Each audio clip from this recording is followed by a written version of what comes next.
तो चलिए, जैसा कि हम लोग 2 स्टोरी पढ़े हैं, है कि नहीं, और आज जो हम लोग पढ़ने वाले हैं वो तीसरा स्टोरी है। मतलब ये जो है ये क्या है कि तीसरा स्टोरी हम लोग पढ़ने वाले हैं। ये बुक में जो है ये 11 चैप्टर है। चैप्टर नंबर कौन सा है?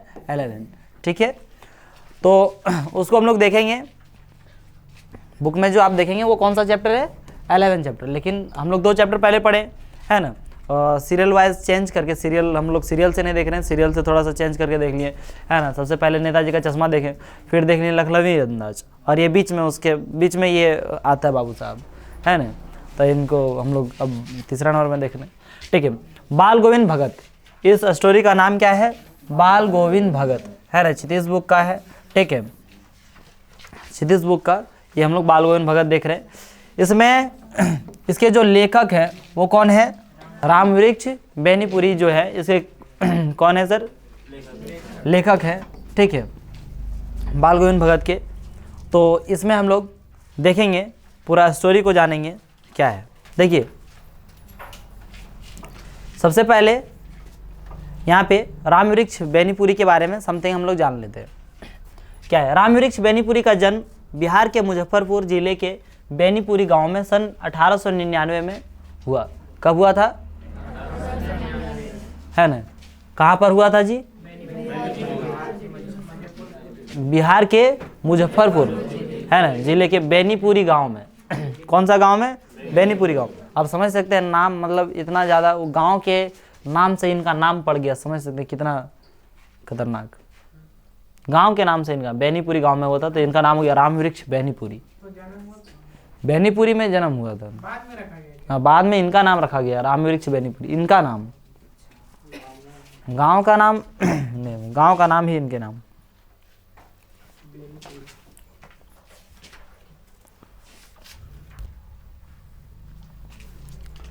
ठीक है, देखते हैं आगे। और यहाँ पे क्या है कि कब हुआ था? 1899 में। माता पिता का निधन बचपन में ही हो जाने के कारण जीवन के आरंभिक वर्ष अभावों, कठिनाइयों और संघर्षों में बीते, है ना। माता पिता जो है ना, मैंने बचपन में ही चल बसे, इस वजह से इनका जो जीवन बीता वो कैसे बीता, है ना, अभाव में। अभाव मतलब बहुत ज़्यादा कष्ट हुआ, है ना, कि जीवन में थोड़ा सा खाने पीने की दिक्कत, तो रहन सहन की दिक्कत, पढ़ाई को लेकर दिक्कत, तो इस तरह से बहुत सारी दिक्कत आई होगी। ठीक है, कठिनाइयों और संघर्षों में बीते, है ना। कठिनाई और किस में बीते? संघर्ष, बहुत ज़्यादा संघर्ष होता है। ये आप शायद आप लोगों को भी, बहुत लोगों को पता होगा, है ना। वैसे भी मैंने जिनके माता पिता हैं भी उनको भी, और जिनके मतलब यदि भगवान की इच्छा के अनुसार से यदि नहीं है तो भी उनको तो खैर पता ही होगा कि क्या संघर्ष होता है ना। और मैं चाहता हूँ कि मतलब कोई हिम्मत नहीं हारना है ना। संघर्ष जो होता है ना, मतलब जब तक संघर्ष से परिचित नहीं होंगे तब तक इतिहास गवाह है कि वो चर्चित नहीं होंगे, है ना। पहले आपको संघर्ष से क्या होना होगा? परिचित होना होगा, तभी आप क्या हो सकते हैं? चर्चित हो सकते हैं। यदि चर्चित तो होना है तो क्या करना पड़ेगा? संघर्ष करना ही पड़ेगा। कम संघर्ष नहीं होता है जीवन में, है ना। आप कभी मतलब पर्सनल जीवन आके मुझसे पूछिए, तब आपको पता चलेगा, है ना। एकदम रियल लाइफ, जो रियल घटना हुई है जैसे। ठीक है, आप मुझसे बड़े बड़े संघर्ष करके बैठे हुए, ऐसे कुछ नहीं, मैं अभी बहुत ज़्यादा ऐसी नहीं है, लेकिन फिर भी है सर समथिंग। 10वीं तक की शिक्षा प्राप्त करने के बाद वे सन 1920 में राष्ट्रीय स्वाधीनता आंदोलन से सक्रिय रूप से जुड़ गए, है ना। 10वीं क्लास के बाद जो है वो 1920 में, कहाँ पर, कब सर? 1920 में राष्ट्रीय स्वाधीनता आंदोलन से सक्रिय रूप से, मतलब एक्टिव रूप से जुड़ गए। कई बार जेल भी गए। उनका देहावसान 1968 में हुआ, है ना। कब हुआ? उनकी मृत्यु कब हो गया सर? 1968 में इनकी मृत्यु होगी।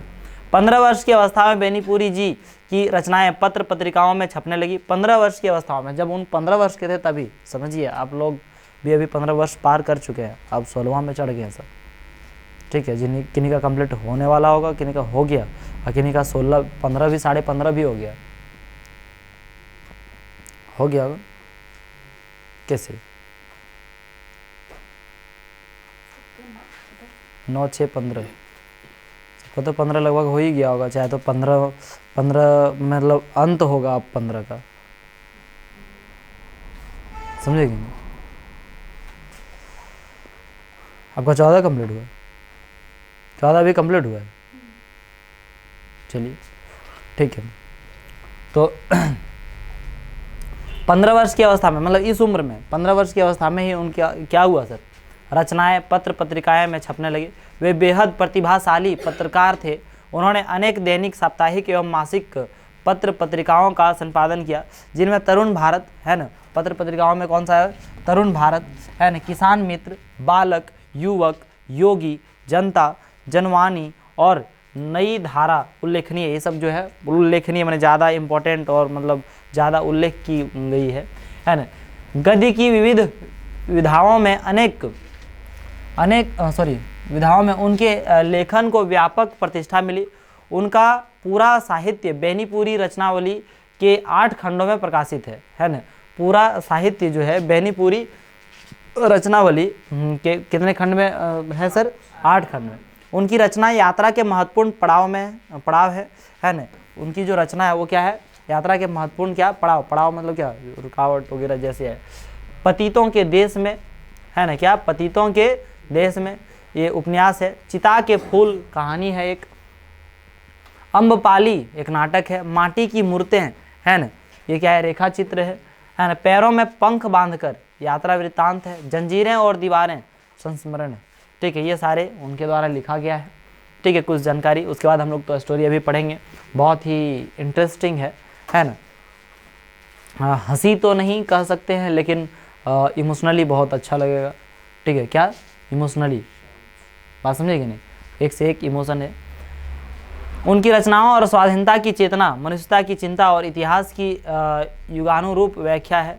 विशिष्ट शैलीकार होने के कारण उन्हें कलम का जादूगर कहा जाता है। क्या कहा जाता है, कलम का जादूगर। ठीक है, इनको कलम का क्या कहा जाता है, जादूगर कहा जाता है। किनको, रामवृक्ष बेनीपुरी। तो जो स्टोरी हम लोग पढ़ने वाले हैं है ना, यह स्टोरी में जैसा कि आप लोगों को बताया कि यह स्टोरी जो है बहुत माने हंसी का नहीं है। एक दो जगह ऐसा है जिसमें आप हंस सकते हैं, समझेंगे नहीं, हंस सकते हैं, हंसने जैसा है बिल्कुल भी है ना, रोक भी नहीं पाएंगे आप, लेकिन बिल्कुल भी एक इमोशनल टाइप का है ना, थोड़ा सा बहुत ही इंटरेस्टिंग। बाल गोविंद भगत रेखा चित्र के माध्यम से लेखक ने एक ऐसे विलक्षण चरित्र का उद्घाटन किया है जो मनुष्यता, लोक संस्कृति और सामूहिक चेतना का प्रतीक है। माने मनुष्य का जो प्रतीक है वो सारे चीज़ बाल गोविंद भगत के माध्यम से उनको वो क्या किए हैं, दिखाएं। ये क्या है, देखिए, वेशभूषा या बाह्य अनुष्ठानों से कोई सन्यासी नहीं होता। माने कोई वेशभूषा, माने रहन सहन से या फिर ऐसे कोई सन्यासी नहीं होता है। इस कहानी से वो बताना चाहते हैं। कौन बताना चाहते हैं, रामवृक्ष बेनीपुरी। सन्यास का आधार जीवन के मानवीय सरोकार होते हैं। बाल गोविंद भगत इसी आधार पर लेखक को सन्यासी लगते हैं। बाल गोविंद भगत के बारे में ये कहानी हम लोग पढ़ेंगे, उन्हीं के बारे में लिखा गया है। और लेखक को लगता है कि बाल गोविंद भगत जो थे वो क्या थे, सन्यासी थे, है ना। यह पाठ सामाजिक रूढ़ियों पर भी प्रहार करता है। सामाजिक जो रूढ़ियाँ हैं उस पर भी क्या करता है, प्रहार करता है। इस रेखाचित्र की एक विशेषता यह है कि बाल गोविंद भगत के माध्यम से ग्रामीण जीवन की सजीव झांकी देखने को मिलती है। जैसे होता है ना कि पहले रूढ़ी मतलब क्या होता है, पहले द्वारा जो माना जा रहा है वही, उसी को रूढ़िवादी सोच बोलते कि ना, तो उस पर भी थोड़ा सा यहाँ पे प्रहार करता है। इसमें कौन सा ऐसा सेंटेंस, कौन सा ऐसा आपको लगेगा, आप बताएंगे कि हमारे ऐसे समाज में संस्कृति ऐसा नहीं है, लेकिन इन्होंने ऐसा तोड़ दिया, वैसा नियम ऐसा क्या है, सो आप लोग बताइएगा। वैसे कहानी में ही पता चल जाएगा, लेकिन कहानी देखिए यहाँ से शुरू होता है कहानी, है ना। ये क्या है, कहानी। बाल गोविंद भगत बाल गोविंद भगत मंझोले कद के गोरे चिट्टे आदमी थे। आपको यहाँ से क्वेश्चन एक मिलता है, सबसे पहला यहाँ से ही क्वेश्चन मिलेगा। ठीक है, इसका आंसर आपको कुछ यहीं तक लगभग देना है, शायद पढ़ने के बाद और पता चलेगा, है ना। पूछा जाता है कि बाल गोविंद भगत के इनके बारे में, बाल गोविंद भगत का रेखाचित्र प्रस्तुत करें। क्या, बाल गोविंद भगत का रेखाचित्र प्रस्तुत करें। जैसे कि आप लोग पान वाले पढ़े, है ना, पान वाले का रेखाचित्र प्रस्तुत करें, पढ़े कि नहीं पढ़े, उसी प्रकार से ये सवाल पूछेगा, उसका जवाब मेरे ख्याल से यही है। मेरे ख्याल से नहीं, मतलब यही होगा। जैसे देखिए, बाल गोविंद भगत मंझोले कद के गोरे चिट्टे आदमी थे, है ना। मतलब क्या, मंझोले कद, बहुत ज़्यादा हाइट नहीं, है ना, मंझोले कद के, बहुत ज़्यादा हाइट नहीं और बहुत नाटा नहीं। ठीक है, 60 से ऊपर के ही होंगे, माने उम्र जो है लगभग कितना होंगे, 60 से ऊपर, 60 से ऊपर ही होंगे। अब बाल पक गए थे, सारा बाल क्या हो चुका था, पक चुका था, मतलब वाइट हो गया था। लंबी दाढ़ी या जटाजूट तो नहीं रखते थे, मैंने बहुत लंबा लंबा दाढ़ी, ऐसे नहीं कि मैंने ऐसा साधु बाबा नहीं एकदम मतलब इतना बड़ा बड़ा दाढ़ी रखे, ऐसा नहीं था। किंतु हमेशा उनका चेहरा सफ़ेद बालों से ही जगमग किए करता है ना, किए रहता। मैंने कहने का तात्पर्य है कि बहुत बड़ा बड़ा नहीं रखते थे, लेकिन इतना रखते थे कि जो चेहरा है वो चेहरा फेस कैसे लगता था, है ना, हमेशा सफ़ेद बालों से ढका हुआ रहता। कहने का तात्पर्य है कि उनका जो दाढ़ी था वो भी पक चुका था और इतना बड़ा था कि वो क्या लगते थे, कैसे लगते थे, वाइट वाइट लगते रहता था उनका फेस, समझे कि नहीं। और क्या था आगे देखिए, जगमग किए रहता। कपड़े बिल्कुल कम पहनते, कपड़े बिल्कुल क्या करते थे, बहुत कम पहनते थे, है ना। कमर में एक लंगोटी मात्र और सिर में कबीर पंथी की सी कनपट्टी टोपी, कबीर पंथी जैसा, कबीर के जो टोपी होते हैं उस जैसा वो क्या कनपट्टी क्या रहता था, टोपी। जब जाड़ा आता एक काली कमली ऊपर से ओढ़े रहते, मैंने जाड़ा आता तो एक ठो काली कंबल क्या करते थे, ऊपर से क्या करते थे, ओढ़े रहते, है ना। मस्तक पर हमेशा चमकता हुआ रामनंदी चंदन जो नाक के एक छोर से ही औरतों के टीके की तरह शुरू होता, है ना। बोले क्या, मस्तक पर हमेशा एक चमकता रामनंदी चंदन, मस्तक पर रामनंदी क्या लगाते थे, चंदन लगाते थे।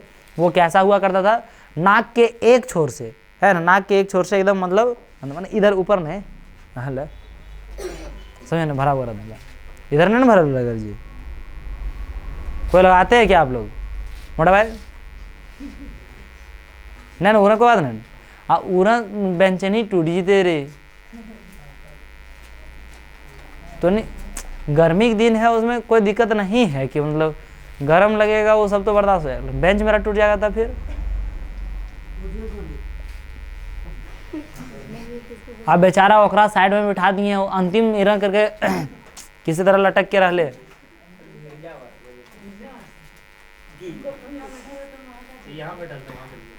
मोटा भाई वहाँ चपा जाता, चलो अच्छा कोई नहीं, कोई नहीं, छोड़ छोड़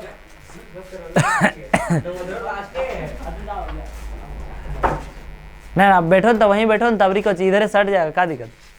चलो हला नहीं, keep silence, don't bang noise. देखिए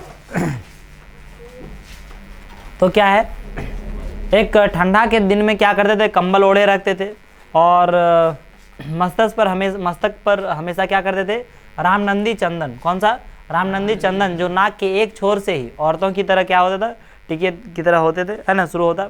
गले में तुलसी की जड़ों की एक बड़ोल माला बांधे रहते, है ना, गले में क्या रहता था, एक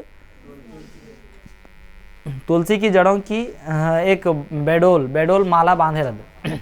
ऊपर की तस्वीर से यह नहीं माना जाए कि बाल गोविंद भगत साधु थे, ऊपर से ये नहीं माना जाए कि साधु थे। साधु मतलब जैसे हल्का कपड़ा पहने, है ना, वैसे खलता उलता नहीं ना, ऐसे दिखा रहा है ना, लंगोटी पहनते थे, धोती, जैसे साधु क्या धोती वोती पहनते ना। दाढ़ी जो था छोटे छोटे था, दाढ़ी बहुत ज़्यादा बड़ा था नहीं।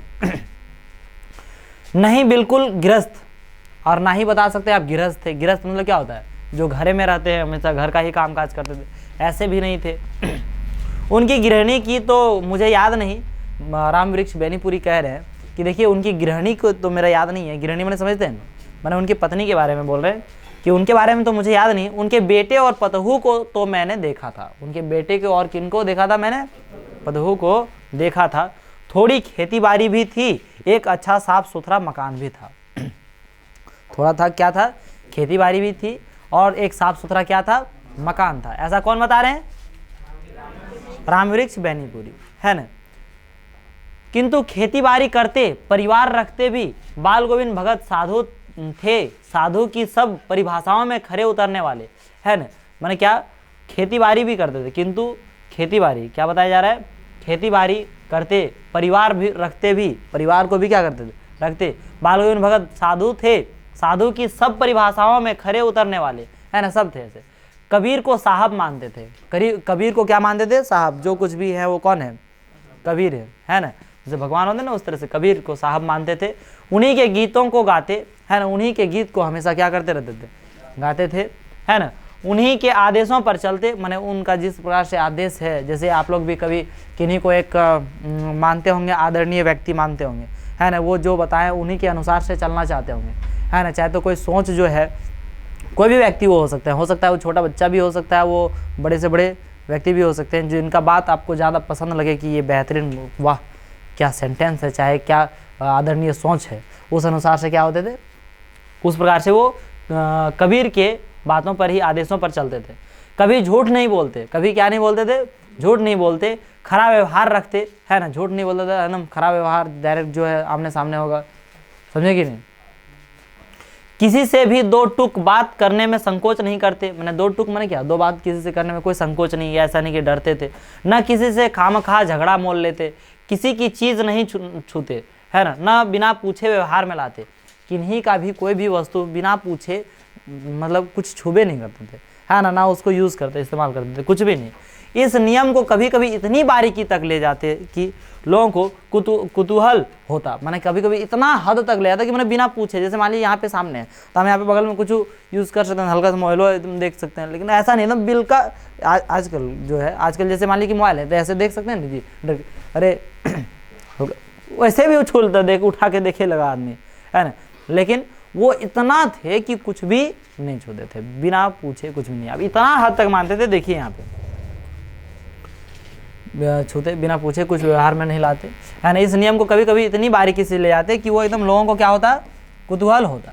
कभी वह दूसरे के खेत में सोच के लिए भी नहीं बैठते, है ना, सोच के लिए जो होता है ना जी, दूसरा खेत में कभी भी नहीं बैठते थे, है ना, कि ऐसा है कि सोच के लिए भी हम दूसरा खेत में बैठ जाएं, ऐसा नहीं होता था। आप समझिए कि कितना वो दूसरे के वस्तु को टच नहीं करते। सो देखिए क्या हुआ आपको,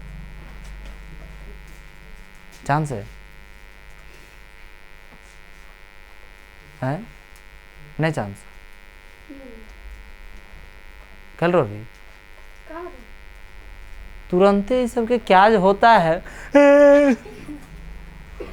तुरंत देख चल कौन चल तो कोपिया आँखिया आधा ढक कर सीधा बैठी अंदर, तबीयत खराब तो होली है रे, कम से कम होलिया पार करो नहीं होली है ना, कल से होली न, दिवाली होलिया माने पार करना, मतलब जैसे समझ नहीं, उसके बाद तक क्या उसके बाद कुछ नहीं। देखो यार, तो कभी कभी क्या होता है, दूसरा के खेत में सोच के लिए भी नहीं बैठते, है ना। वह गृहस्थ थे लेकिन उनकी सब चीज़ साहब की थी। वो गृहस्थ थे, मैंने घर गृहस्थ मैंने समझ रहे ना कि घर में ही रहते थे, घर की चीज़ों का इस्तेमाल करते थे, सब कुछ गृहस्थ थे। ऐसे साधु मैंने घर की चीज़ों को नहीं इस्तेमाल करते, ठीक है, लेकिन उनकी सब चीज़ किनके थे, साहब। जो कुछ खेत में पैदा होता सिर पर लाद कर पहले उसे साहब के दरबार में ले जाते, मैंने जितना कुछ पैदा हुआ सब कुछ जितना उपज गया सबको सिर पर लाद के और कहाँ लेके चल जाते थे, साहब की दरबार में, है ना। जो उनके घर से 4 कोस दूर पर था, वो कितना दूर था, 4 कोस दूर था, है ना। 4 कोस दूर मतलब 1 कोस में क्या होता है, 1 किलोमीटर से ज्यादा, मील जैसा ही होता है। एक कबीरपंथी मठ से मतलब बोला क्या, एक कबीरपंथी मठ से मतलब वो कहना चाह रहे हैं कि देखिए कबीरपंथी मठ से कितने दूर में थे वो, 4 कोस, वहां पे ले जाते। वह दरबार में भेंट रूप रख लिया जाकर, है ना, भेंट रूप रख लिया जाकर प्रसाद रूप में जो उन्हें मिलता उसे घर लाने और उसी से गुजर चलाते थे, है ना, घर लाते थे और उसी से क्या करते थे, गुजर। जो कुछ भी वहां से प्रसाद के स्वरूप मिला उन्हें वो ले आए और उसी से घर चलता था। समझे कि नहीं समझे। अब हुआ क्या, इन सब के ऊपर मैं तो मुग्ध था, मैं तो क्या था, मुग्ध, मतलब ऐसा ना एकदम खोया हुआ। कौन बोल रहे हैं, मैं तो मुग्ध था, रामवृक्ष बेनीपुरी। उनके मधुर गान पर जो सदा सर्वदा ही सुनने को मिलते, कबीर के वे सीधे साधे पद जो उनके कंठ से निकलकर सजीव हो उठते। आषाढ़ की रिमझिम है, समूचा गांव खेतों में उतर पड़ा है ना, समूचा, जैसे वो क्या बोल रहे हैं कि कबीर के वे सीधे साधे पद जो उनके कंठ से निकलकर सजीव हो उठते, मैंने जो गाते थे ना, ऐसा लगता था मैंने सजीव, जैसे होता है कभी कोई गाते तो एकदम खो जाना, डूब जाना उनके गानों में, या तो कुछ भी, तो उस प्रकार से थे उनका, है ना। आषाढ़, आषाढ़ समझते हैं महीना है ना। तो आषाढ़ की रिमझिम है, समूचा गांव खेतों में उतर पड़ा है, कहीं हल चल रहे हैं, कहीं रोपनी हो रही है, धान के पानी भरे खेतों में बच्चे उछल रहे हैं। आप लोग उछले कभी खेत में? माछ मार रहा है ना, उसने एकदम घोलटा रहे हैं। एक बार ऐसे हुआ कि मेड़ में जा रहे हैं, फिसले गिर गए, खेत में भरा गया, खेत में भरा गया, उठे कहने चालू, क्या करे, कोनो उपाय नहीं है। अब पता चला अब खेतादन जाए कि घर जाए, हो जाता जी। किनका किनका ऐसा हुआ? करता था, धकेल देता जी। हाँ,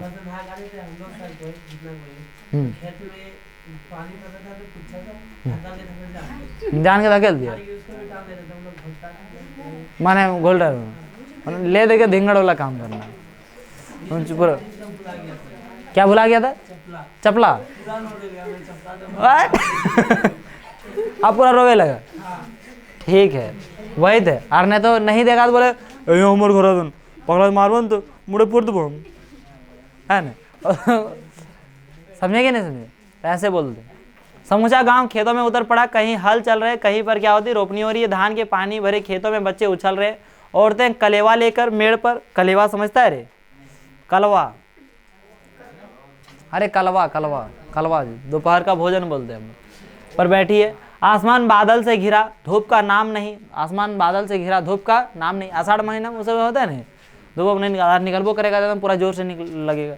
ठंडी पुरवाई चल रही है, हवा जो चल रही है वो कैसे चल रही है? ठंडी पुरवाई चल रही है। ऐसे ही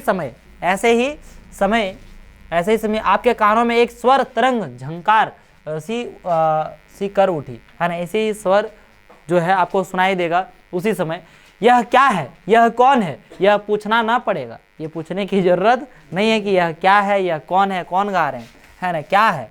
बाल गोविंद भगत समूचा शरीर कीचड़ में लिथड़े, मैंने समूचा शरीर कीचड़ में जो है लथपथ में ऐसे ऐसे पड़े जाने के बाद अपने खेत में रोपनी कर रहे हैं। अपना खेत में क्या कर रहे हैं? रोपनी। उन्होंने रोपते अपने खुद थे। उनकी उंगली एक एक धान के पौधे को पंक्तिबद्ध खेत में बिठा रही है धान रोपने। इसमें से कितने ऐसे बच्चे हैं जिनको धान रोपने आता है? किन्हीं को धान रोपने आता है? हाँ, अरे ये तो लड़कियों से ज़्यादा लड़कों में ये आपको आता है? आपको भी? और एनीवन? आपको? लड़का तू लोग कहिए धान रोप लिया रे? धान रोपता है तू लोग? क्या बात है, अकल है रोपा है? कमे फेंको तो नहीं फेंको, आराम से ध्यान दो इधर। तो उंगली एक एक धान के पौधे को पंक्तिबद्ध खेत में बिठा रही है। उनका कंठ, अरे जान गया मैं कि आप लोग रोपने जानते हैं, अब इधर ध्यान दीजिए। तो उनका कंठ एक एक शब्द को संगीत के जीने पर, संगीत के क्या जीने पर चढ़ाकर कुछ को ऊपर स्वर की ओर भेज रहा है और कुछ को इस पृथ्वी की मिट्टी पर खड़े लोगों के कानों की ओर। अभी जीना मैंने समझता है, जीना मैंने सीढ़ी, है ना। तो सीढ़ी एकदम संगीत के जीने पर चढ़ाकर, है ना, उसको कुछ को किधर भेज रहे हैं? ऊपर की ओर, और स्वर की ओर भेज रहा है, और कुछ को क्या पृथ्वी की, इधर पृथ्वी की मिट्टी पर खड़े लोगों के कानों की ओर। बच्चे खेलते हुए झूम उठते हैं, खेलते हुए झूम, अरे गाना शुरू, डीजे डांस शुरू, है ना। तुम पूरा ऐसे उधर मेड़ पर खड़ी औरतों के होठ कांप उठते हैं, है ना। जैसे आप देखिए, एक दिन मेरे दादाजी बोल रहे थे कि आजकल कौन जे बाजा हके बाजिन, तब बुझे तो नाची लागलिए से ना यार, यदि मन करे तो नहीं नाच लिए, के लिए ठीक बुझाओ जरा, नाच धुन के कोई दिक्कत ना है। डीजे ऐसे आप लोग को बुझाता है कि ना, एक बर्दाश्त से बाहर, कंट्रोल नहीं होता है। हाँ, रुको ना, हम कल ले आते हैं, हम ज़्यादा थी होगा तो ले आएंगे। बच्चे खेलते हुए झूम उठते हैं। मेड़ पर खड़ी औरतों के होठ क्या होते हैं? कांप उठते हैं। वे गुनगुनाने लगती है। हलवाहों के पैर ताल से उठने लगते हैं। ताल से एक होता है ना, ताल से उठने, जैसे बज रहा है गाना गा रहे हैं वैसे ताल से उठने लगे, एकदम ठुमक ठुमक कर ऐसे कर। रोपनी करने वालों की उंगलियां एक अजीब कर्म से चलने लगती है। गाना जैसे चल रहा है, बज रहा है कि नहीं पूरा। बाल गोविंद भगत का यह संगीत है या जादू? यह संगीत है या जादू? भादों की वह अंधेरी, ये था आषाढ़ की बात। ये कौन सी बात थी? आषाढ़। अब शुरू फिर होता है कौन सी? भादों में। है ना, भादो, है ना, भादों की वह अंधेरी अधरतिया अभी थोड़ी ही देर पहले मूसलाधार वर्षा खत्म हुई है, क्योंकि आषाढ़ सावन में वर्षा खत्म ना हो जाती है, उसका भादम भी होता है, लेकिन वही बोले मूसलाधार वर्षा खत्म हुई है।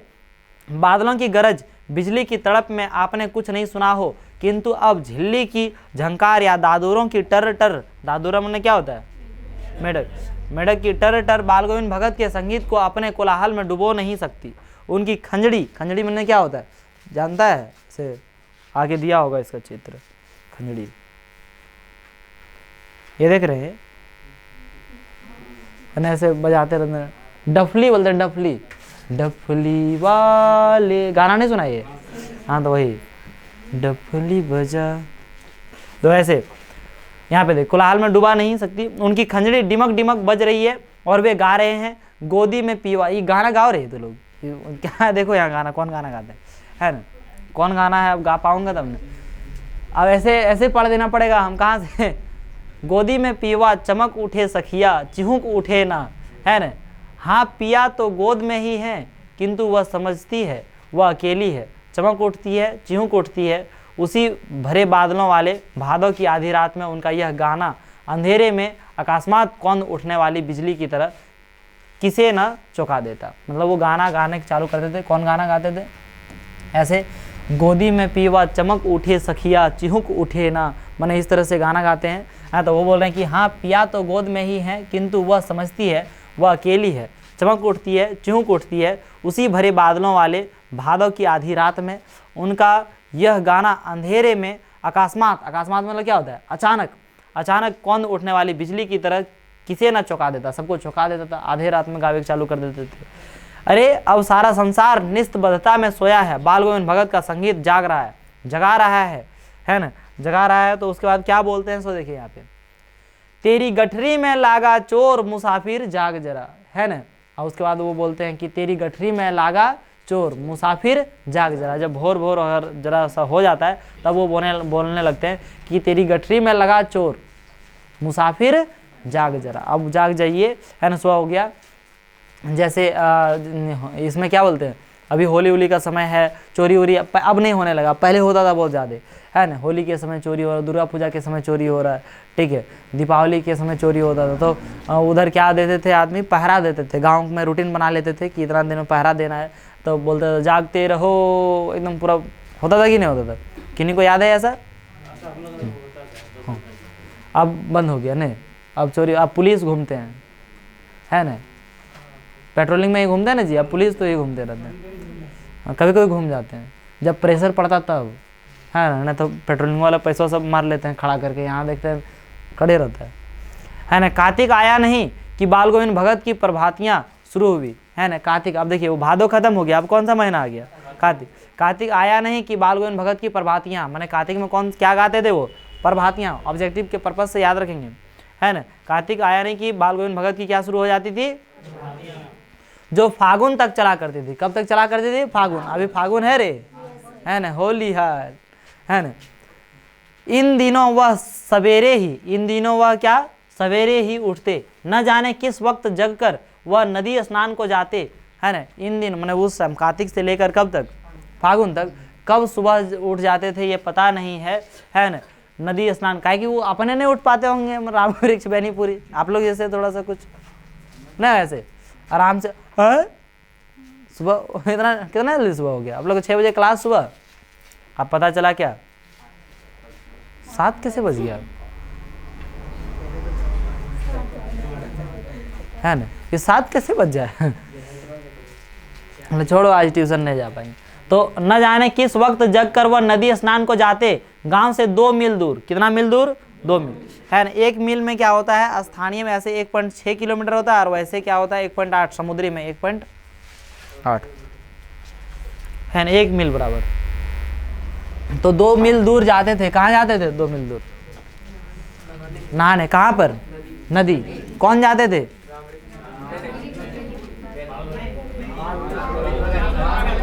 किरण करता है तू लोग रे, बाल गोविंद भगत कहाँ सो गया तुरंत, है ना। वहां से नहा धोकर लौटते और गांव के बाहर ही पोखरे के ऊंचे भिंडे पर, भिंडे माने होता है क्या, ऊंचा कोई जगह मेड और टैप पर अपनी खंजड़ी लेकर जा बैठते और अपने गाने टेरने लगते। अपने गाने क्या करने लगते? टेरने, मैंने गा रहे हैं, है ना।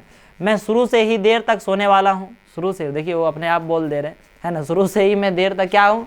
सोने वाला हूँ, है ना। किंतु एक दिन माघ की उस दांत किटकिटाने वाली भोर में भी, है ना। माघ महीना जो होता है, फाल्गुन से पहले माघ होता है। फाल्गुन से पहले क्या होता है? माघ, है ना। माघ, उसके बाद फाल्गुन। तो उसके बाद माघ महीने में एकदम दांत किटकिटाने वाली ठंड में, है ना, ऐसे बोल रहे हैं कि भोरे में उठ गए हम, है ना। उनका संगीत मुझे पोखरे पर ले गया था, है ना। कभी कभी ऐसा होता है कि आप लोग भी नहीं उठना चाहें, लेकिन कुछ कुछ ऐसे चीज़ है जिसके कारण से उठ जाते हैं और जल्दी जल्दी चल जाते हैं। जैसे घूमने जाना है, जैसे क्या जाना है? घूमने जाना है, तो उठाने की जरूरत पड़ती है नहीं, है ना। जाना घूमे 5 बजे चाहे 6 बजे और उठ के तैयार है बेटा 2 बजे से, वो 3 बजे उठ गए, नहा धो के तैयार। मम्मी पूछ रहे ना भोरे कहाँ जी भी, कहाँ कौन गाड़ी छकड़ा ये भी नहीं करते थे, कहाँ जी भी ना यही जीते मास्टर कह ले, है कि नहीं। अब भोरे तैयार है, यहाँ पता चला गाड़ी ठेकाने ना है, तल्ले आग सब बैठल है, सर गाड़ी की चलो पैसा ले लिए हैं, अब घर चलो जाओ, मार वो करेंगे अभी, ज़्यादा बोलिएगा तो। ऐसा है नहीं, मतलब बांधेंगे अब सब, कोना दिक्कत वाली बात है। सच बात है कि नींद खुल जाता है कि नहीं। लेकिन उनका क्या है, उनके गाने को सुनकर वो आगे बढ़े। अभी आसमान के तारों के दीपक बुझे नहीं थे, आसमान के तारों के दीपक बुझे नहीं थे। हाँ, पूरब में लोही लग गई थी, मैंने आसमान के तारों के दीपक, मैंने तारा जो थे मतलब दिख ही रहे थे। और क्या हो गया था सर आगे? पूरब में लोही लग गई थी लोही, मैंने लाल थोड़ा दिखने लगे थे पूरब में, सूरज निकलने का कुछ देखने, जिसकी लालिमा को शुक्र तारा और बढ़ा रहा था। जिसकी लालिमा को कौन बढ़ा रहा था? शुक्र तारा। और क्या कर रहा था? बढ़ा रहा था। मैंने शुक्र तारा जानते हैं कि आपका सांध्य का तारा, और उसे भोर का तारा कहा जाता है। कहा जाता है कि नहीं कहा जाता? किसको? सांध्य की तारा और क्या? भोर की तारा। सुबह को आप इस पूरब की ओर देख सकते हैं, ठीक है। खेत बगीचा घर सब पर कुहासा छा रहा था, है ना। कहाँ पर बोल रहा है सर? खेत बगीचा घर पर सब पर क्या छा रहा था? कुहासा। सारा वातावरण अजीब रहस्य से आवृत मालूम पड़ता था। उस रहस्यमय वातावरण में एक कूस की चटाई पर पूरब मुंह काली कमली ओढ़े बाल गोविंद भगत अपनी खंजड़ी लिए बैठे थे, है ना। उनके मुंह से शब्दों का तांता लगा था। तांता माने एक लगातार शब्द क्या हो रहे थे? निकल रहे थे, है ना, लाइन लगा होता है ऐसे। उनकी अंगुलियां खंजड़ी पर लगातार चल रही थी, है ना। गाते गाते इतने मस्त हो जाते, इतने सुरूर में आते, उत्तेजित हो उठते कि मालूम होता अब खड़े हो जाएंगे। अब ऐसा लगता था क्या हो जाएंगे? खड़े हो जाएंगे, है ना। कमली तो बार बार सिर से नीचे सरक जाती। मैं जाड़े से कंपकपा रहा था, किंतु तारे की छाव में भी उनकी मस्तक की शर्मबिंदु जब तब चमक ही उठते, चमक ही पड़ते, है ना। मतलब क्या बोल रहे हैं कि वो ठंडा में तो हम कंपकपा रहे थे, ठंडा में क्या हो रहे थे? समझे ना। लेकिन वो उनकी ठंडा में मतलब उनकी जो कंबल थी वो सरक जाता रहता, और उनका जो चांद जो है उसके कारण से उनकी जो चंदन है वो क्या हो जाते थे? दिखने लगते थे, है ना, थोड़ा सा चमक उठते थे। अब आ गई कौन सी दिन? गर्मियों में। गर्मियों में उनकी संध्या कितनी उमस भरी शाम को न शीतल करती, मैंने उमस भरी, जैसे गर्मियों में शाम कैसे लगता है? अरे गर्मी लग रहा है, उमस टाइप का नहीं लगता है ऐसे, एकदम पूरा लाइट उड भी कटली यदि है तो फिर और ज़्यादा मूड उड खराब रहता है ना। कहीं कोई छत पे है तो कोई खेत में है तो कोई फील्ड में सुतल है तो कोई उधर उधर घुलटा रहा है, ऐसा नहीं होता कि नहीं होता? कोई बाहर में, घर के बाहर में, तो वो उमस भरी जो शाम है ना, उसको शीतल कर देते हैं, मैंने मस्त मिजाज वाले करते हैं। वही में उसी में थोड़ा मस्त मिजाज वाला कोनो काम यदि होने लगा तो अच्छा लगता है कि नहीं लगता? कहने का मतलब उमस है लेकिन कुछ इंटरेस्टिंग काम हो रहा है, चाहे कोई नाटक दिखा रहा है, कॉमेडी दिखा रहा है, तो कब पता पार हो जाता है? पता चलता है क्या? नहीं पता चलता है। अपने घर के आंगन में आसन जमा बैठते, है ना। अपने घर में ही क्या बैठते थे? आसन जमा के बैठ जाते थे। गांव के उनके कुछ प्रेमी भी जुट जाते, जैसे जो उनको चाहते थे वो सब जुट जाते थे। हैंडल साइड करो इधर, है ना, इधर देखो, है ना। खंजड़ी और करतालों की भरमार हो जाती। एक पद बाल गोविंद भगत कह जाते, उनकी प्रेमी मंडली उसे क्या करती थी? दोहराती थी। एक बार जैसे भगत सिंह दी क्या कर रहे हैं? गा रहे हैं, तो उनकी मंडली पूरा क्या करती थी? दोहराती, तिहराती, सिर्फ दोहराती नहीं थी, तिहराती भी थी, समझे कि नहीं? हाँ, धीरे धीरे स्वर ऊंचा होने लगता, माने गाते गाते पिकअप पकड़ ले, धीरे एक्सीलेटर ले ले, है ना, तो पूरा जैसे धीरे धीरे स्पीड बढ़ गया, समझे ना, जोर से होने लगा। धीरे धीरे स्वर ऊंचा होने लगता, एक निश्चित ताल, एक निश्चित गति से। उस ताल स्वर के चढ़ाव के साथ श्रोताओं के मन भी ऊपर उठने लगते। श्रोताओं के मन भी क्या होने लगते? ऊपर उठने, मैंने सुनते सुनते जैसे आवाज उठ रहा है तो सुनने वाले का भी दिमाग मैंने धीरे धीरे क्या होने लगता है, एकदम मैंने इधर अंदर से एकदम झंझना जाता है, अरे अब तो गा रहे हैं, अब और जा रहे जोर, डीजे सस्सी है ना। तो इस तरह है ना, आसमान जमा बैठते गाँव के उनके, कहाँ थे, कोई टीके नहीं लगाते हैं।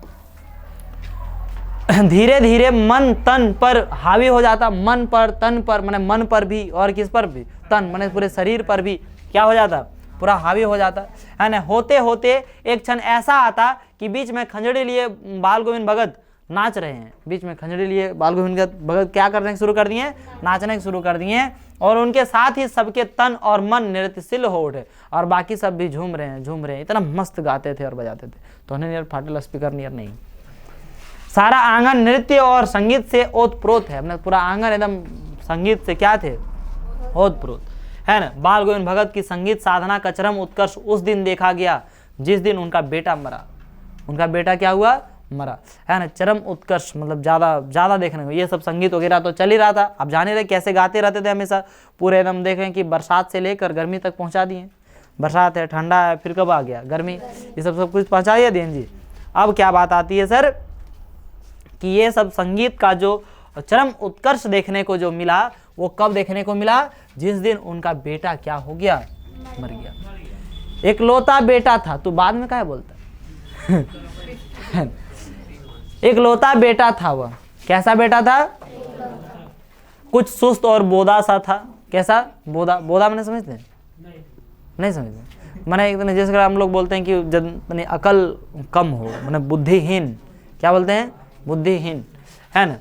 कुछ सुस्त और बोदा सा था, किंतु इसी कारण बाल गोविंद भगत उससे और भी मानते है ना। इसी कारण से उनको क्या करते थे, और भी मानते थे। उनकी समझ में ऐसे आदमियों पर ही ज़्यादा नज़र रखनी चाहिए है ना, या प्यार करना चाहिए, क्योंकि ये निगरानी और मोहब्बत के ज़्यादा हकदार होते हैं। जो बुड़बक है तनिसन ओकर पर तनि ज़्यादा प्यार मोहब्बत करना चाहिए है ना, लाड प्यार से ओकरा क्या रखना चाहिए ना। सही बात है, मतलब जैसे घर में बाकी सब तो ठीक ठाक है, कोई दिक्कत नहीं है, अधिक कुछ नासमझ टाइप का है तो उसको ज़्यादा धमकाता आदमी, उसको लाड प्यार से ज़्यादा रखिए ताकि वो समझ सके, समझे कि नहीं।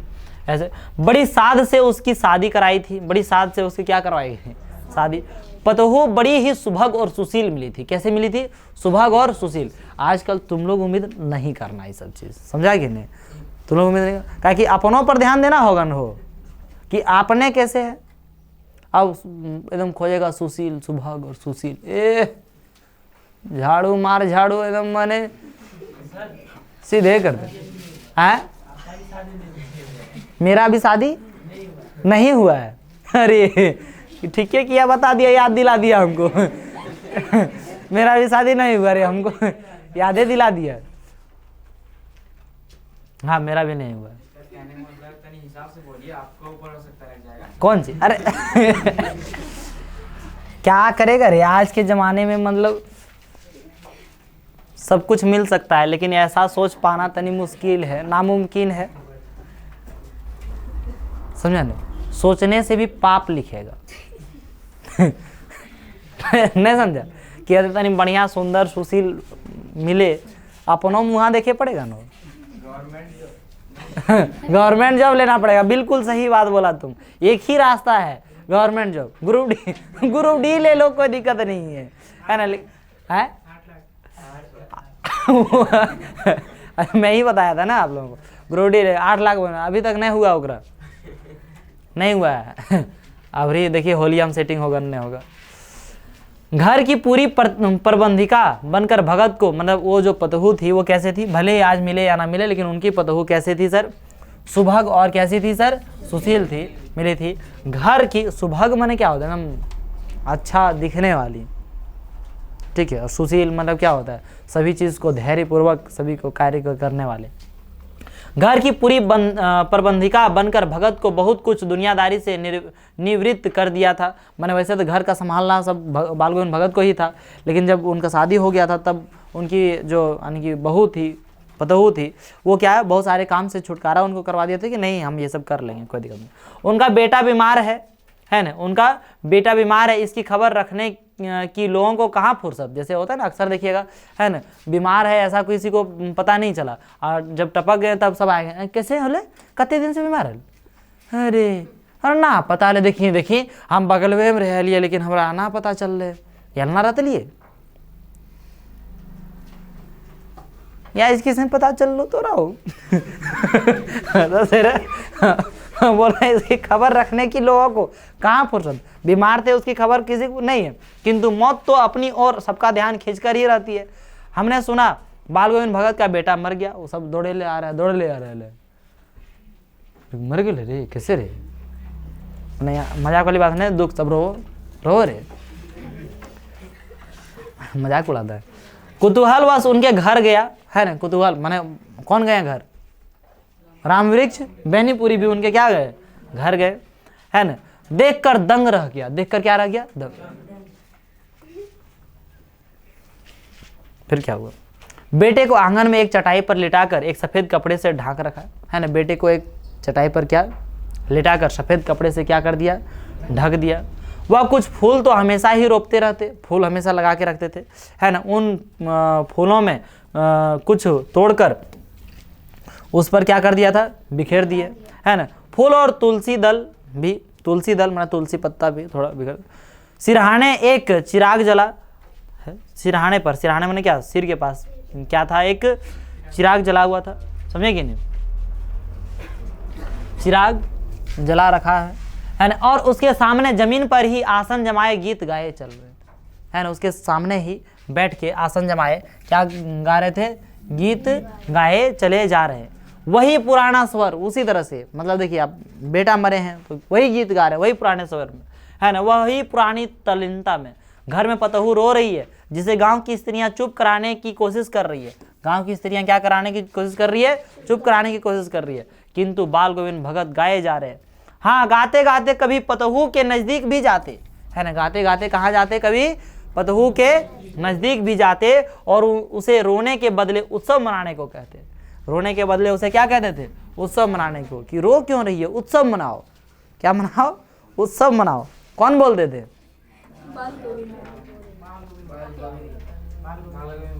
बाल गोविंद भगत। ऐसा क्यों कहते थे, देखिए उनका मानना था कि आत्मा परमात्मा के पास चली गई, विरहणी अपने प्रेमी से जा मिली, भला इससे बढ़कर आनंद की कौन बात, आनंद की कौन बात है, समझे कि नहीं, सबसे बड़ी आनंद की बात किनका कहना था ऐसा, आनंद का नहीं, बाल गोविंद भगत का, हाँ, है ना। मैं कभी कभी सोचता यह पागल तो नहीं हो गए, है ना, कौन, मैं नहीं, अरे हम नहीं, राम वृक्ष बेनीपुरी, है ना, वो सोचते कभी कभी पागल तो नहीं हो गए, है ना, किंतु नहीं, वह जो कुछ कर रहे थे, मैंने कह रहे थे, उसमें उनका विश्वास बोल रहा था, उनका क्या बोल रहा था, वह चरम विश्वास जो हमेशा ही मृत्यु पर विजयी होता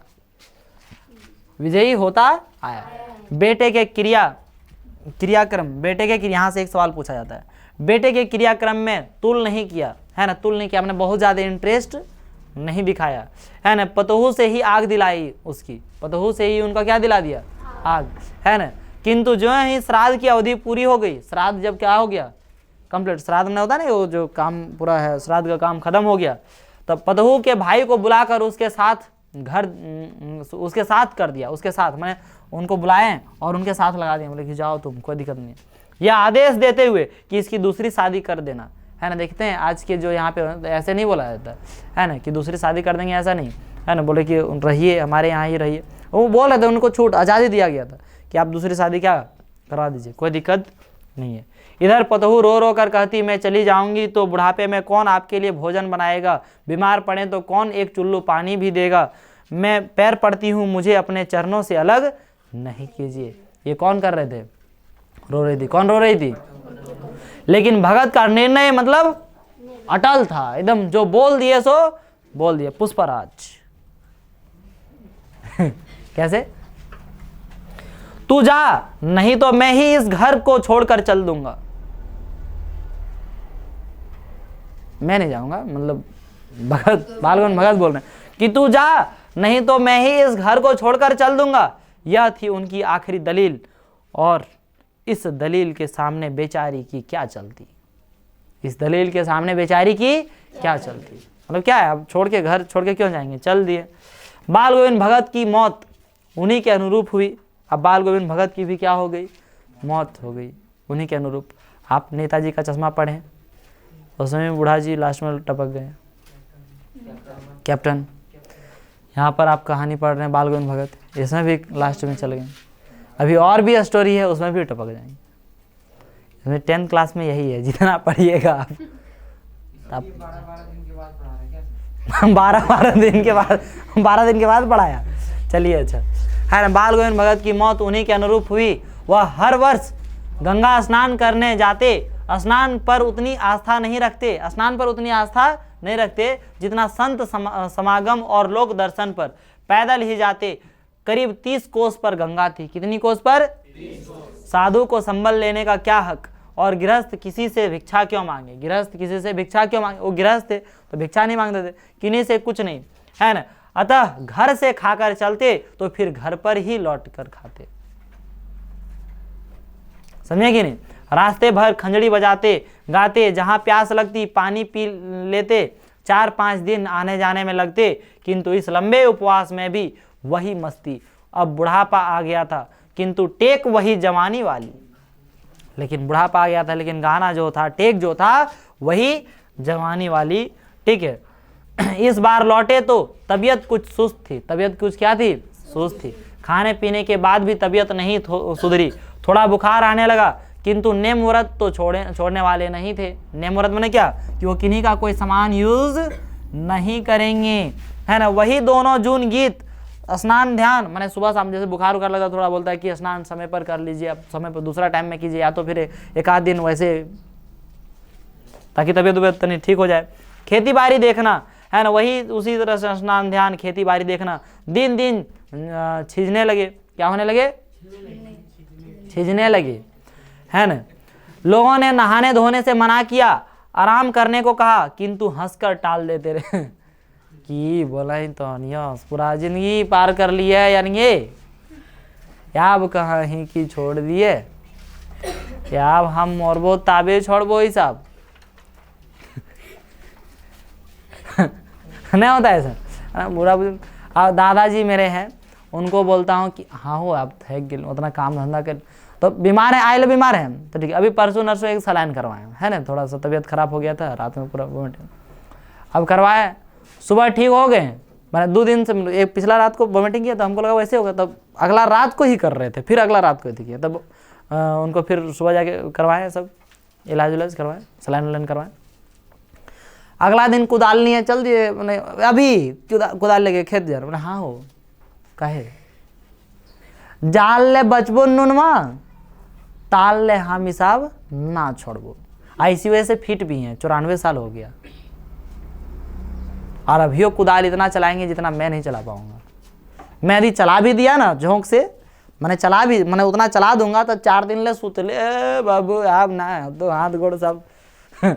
और वो जो है अभी धुन देते हैं, क्या करती क्या मतलब? और कुछ काम, जैसे मैंने खलियान है, खलियान को इधर घास छिल रहे हैं, उधर छिल रहे हैं, उधर ठीक है उसको ठीक कर रहे हैं, आ रहे वो खराब हो गया, उसको मैंने मेड़ जो होता है वो खराब हो गया, ओकरा सीधा कर रहे हैं, है ना। रोड तनी खराब है, तो एक से एक ऐसे मैंने जैसे होता है ना गाँव में, जैसे गली उली है उसमें घास हो गया उसको छील रहे हैं, एगो नली में गंदगी हो गया उसको साफ कर दे रहे हैं। ये सब रोज रोज प्रत्येक दिन थोड़ा थोड़ा काम करते रहेंगे वो, इधर ढूंढ के, है ना। कहीं तब तक पता चला कि लकड़ी का ढेर थोड़ा सा रखा हुआ, माल ला के रखी है, लकड़ी को थोड़ा सा क्या कर दिए, काट दिए, छोटा छोटा टुकड़ा कर दिए, काम करते रहेंगे।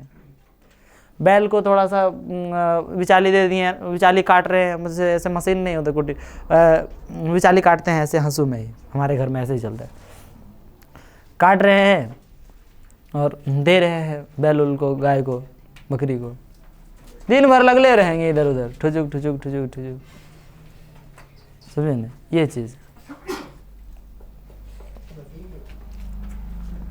की होले रे, होलिया के काल रे हैं।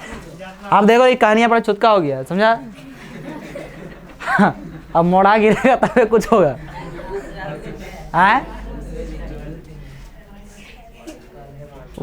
वही दोनों जून गीत, स्नान ध्यान खेती बाड़ी देखना, दिन दिन छीजने लगे। लोगों ने नहाने धोने से क्या किया, मना किया, है ना, आराम करने को कहा किंतु हंसकर टाल देते रहे। वही बोले कि हाँ हम जान ले बचपो तार ले साहब नाच। उस दिन भी संध्या में गीत गाए, जिस दिन मने ऐसे हुए होंगे उस दिन भी संध्या में गीत गाए, किंतु मालूम होता जैसे तागा टूट गया हो, माला का एक एक दाना बिखरा हुआ। भोर में लोगों ने गीत नहीं सुना, भोर में गीत नहीं सुना, रोज बिहाने गाते थे ना जी। जाकर देखा तो बाल गोविंद भगत नहीं रहे, सिर्फ उनका पंजर पड़ा है ना। पंजर मीन्स क्या होता है? शरीर, शरीर पड़ा हुआ है और क्या वो चलेगा।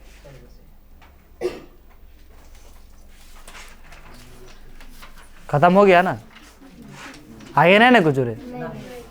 उम्मीद है क्या आगे पढ़ने का? मन कर रहा था ना कि आगे थोड़ा सा पढ़े। तो इसी के साथ ये कहानी क्या होता है, समाप्त होता है। इमोशनली थोड़ा सा हुए कि नहीं हुए? इमोशनली कनेक्ट, मैंने हंसी नहीं हुआ लेकिन एक कनेक्शन एकदम स्टोरी से, है ना, ऐसा था स्टोरी। ठीक है, तो कैसा लगा? कैसा लगा सर?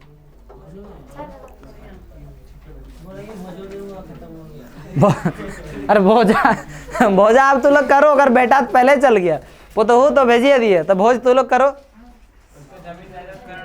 जमीन ज्यादा तेरा नाम रे। अरे ये चलिए, तो आज का क्लास समाप्त करते हैं, मिलते हैं आप लोगों के साथ अगले क्लास में। जय हिंद।